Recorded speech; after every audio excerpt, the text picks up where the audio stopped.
Senator from Wyoming. Well, first, Madam President, I'd like to thank my colleagues who are on the floor today, and Senator Tuberville for his leadership, Senator Budd, Senator Ernst for their efforts on the protection of women and girls in sports. I mean, as a doctor, I share their concerns, share their passion in terms of fairness, in terms of safety, and I congratulate them on their efforts and continue to join them in those efforts to provide the protection for women and girls in sports. Madam President, I come to the floor today to talk about the high price of Democrats' misguided energy agenda. It is a high-price crisis entirely of President Biden and the Democrats' party's own making. Last year, when energy prices were already at historic highs, what did Democrats do?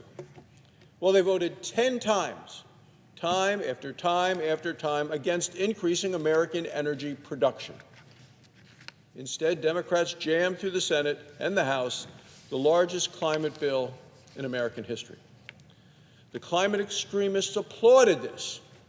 Well, let me just say, hold the applause, because the American public is suffering. Families all across this great land are hurting. Democrats' reckless spending of the past 2 years has driven up the cost of energy, and of course, as everyone knows, this has fueled inflation. Inflation reached a 40-year high because of Democrat spending.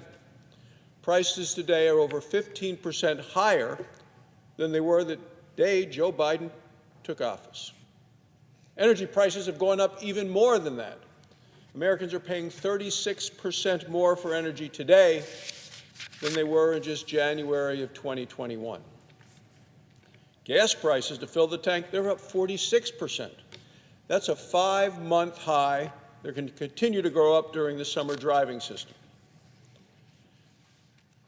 The lower gas prices that the administration desperately and irresponsibly depleted our nation's strategic petroleum reserve to achieve last year has hurt our economy and has hurt our country and has hurt our national security. Democrats were wrong to raid our emergency supplies of petroleum products in a desperate attempt to lower gas prices leading up to the November 2022 elections. The Strategic Petroleum Reserve is our nation's emergency reserve. Now it's out of gas. It's down to the lowest level it's been at in 40 years. Not refilling it. Oh, no. Joe Biden knew he needed more energy than that, so he went on bended knee to foreign dictators, begging them to produce more oil to help lower gas prices here in America, but not letting us produce it here at home, and we have plenty. The president did everything he could to try to lower gas prices, except the thing that the American people know would work, and that's to produce more American energy. So American families are once again facing that double whammy of an energy crisis coupled with an inflation crisis. Democrats are doing absolutely nothing to help solve the problem. Remember, the Biden administration began working on day number 1 to choke off America's energy resources. Killed the Keystone XL pipeline, canceled oil and gas leases. America's energy revolution turned us into the world's energy superpower. Our economy had a wonderful competitive advantage. It's good for families, good for workers. We challenged dictators without having to worry about our energy supply.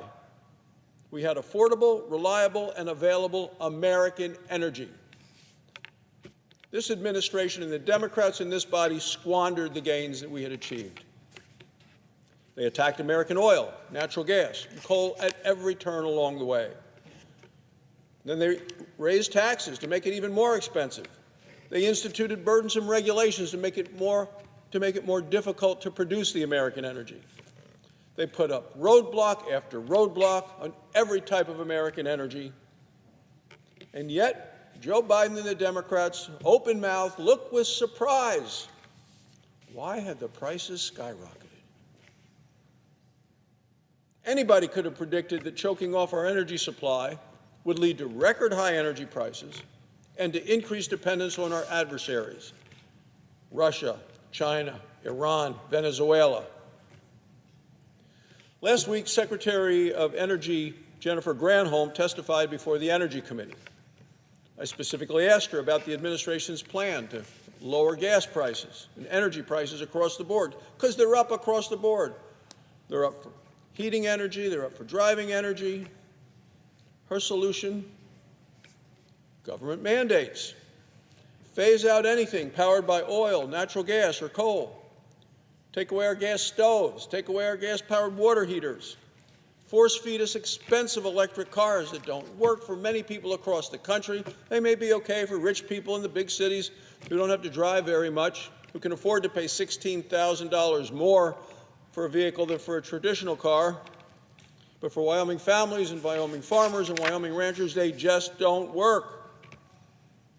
People want affordable, reliable vehicles, and for people all around rural America, electric cars are neither. Americans don't support the Democrats' climate extremism. Look at the polls. Nearly two-thirds of Americans say they don't want to buy an electric car. They don't want to be force-fed by Joe Biden, don't want to have the government in the driver's seat. They say the price is too high, $64,000 on average. The batteries are unreliable. Charging them is inconvenient. It's time-consuming. It takes a long time to get a battery charged, and it can't go all that far. And then who benefits from all of this? China. That's because most of the critical minerals that are needed to build these batteries come right out of China.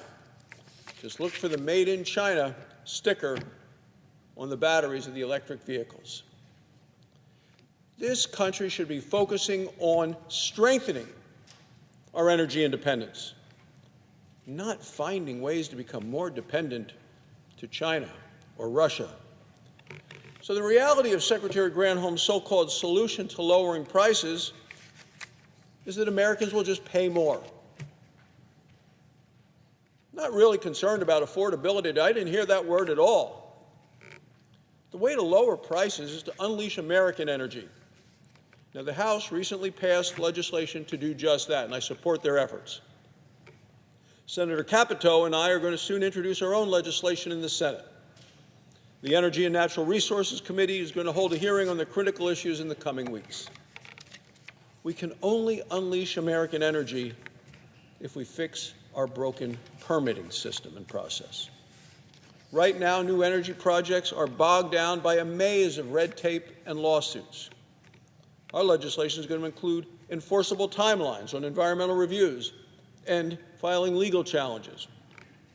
We're going to move forward faster with an all-of-the-above American energy agenda. We need it all. My Democrat colleagues have stated before that they do want permitting reform. Well, we'll see. They're going to have an opportunity to speak up and to vote, because if they're serious, real reform is possible. If they're serious, we can tell the American people that real relief is on the way. We do need a long-term commitment in this country to American energy. Making life more affordable for every American should be a bipartisan priority. It hasn't been for the first 2 years of the Biden administration, and now going into the third.